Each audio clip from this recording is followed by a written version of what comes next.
বৃহস্পতিবার রাত্রে ও গেছে বউ বাচ্চা লইয়া বাইরিয়া, তারপরে কোনো মানে খোঁজ নেই। তারপর শুক্রবার রাত্রে আইসা আমি দেখি তার মন মেজাজ খারাপ। 3টা মানুষ যে মারলো আলী, আমরা সুস্থ বিচার চাই, যাতে ওর যাবজ্জীবন জেল হয়ে যায় বা ফাঁসি হয়।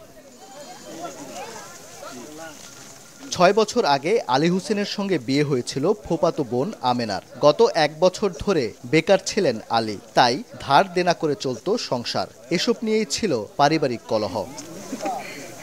ময়মনসিংহের ত্রিশালের রামপুর ইউনিয়নের কাকচর নয়াপাড়া গ্রামের বাসিন্দা আলী হোসেন গার্মেন্টসে চাকরির কথা বলে গত বৃহস্পতিবার রাতে স্ত্রী আমেনা ও 2 ছেলেকে নিয়ে বাড়ি থেকে বের হন। শুক্রবার একাই বাড়ি ফেরেন এবং পরদিন দুপুরে জামাকাপড় নিয়ে উধাও হন। পরে মঙ্গলবার বিকেলে তারই বাড়ির পেছনের পতিত জমির গর্ত থেকে ক্ষতবিক্ষত অবস্থায় 3টি লাশ উদ্ধার করে পুলিশ। নৃশংস এই হত্যার দৃষ্টান্তমূলক শাস্তির দাবি প্রতিবেশীদের।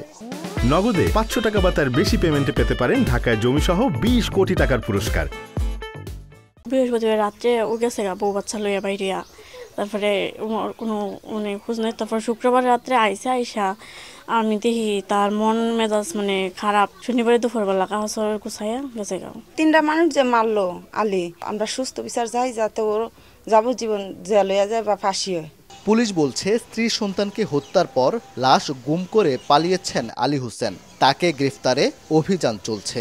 ঋণগ্রস্ততা থেকে সে হয়তো পারিবারিক কলহর জের ধরেই এই হত্যাকাণ্ডগুলো ঘটে থাকতে পারে। তার পলাতক স্বামী সহ আরও যারা জড়িত থাকতে পারে, আমরা সবাইকে গ্রেপ্তারের জন্য অভিযান অব্যাহত রয়েছে। পুলিশ জানায় এর আগেও একটি হত্যাকাণ্ডের ঘটনায় 7 বছর জেলে ছিলেন আলী হোসেন।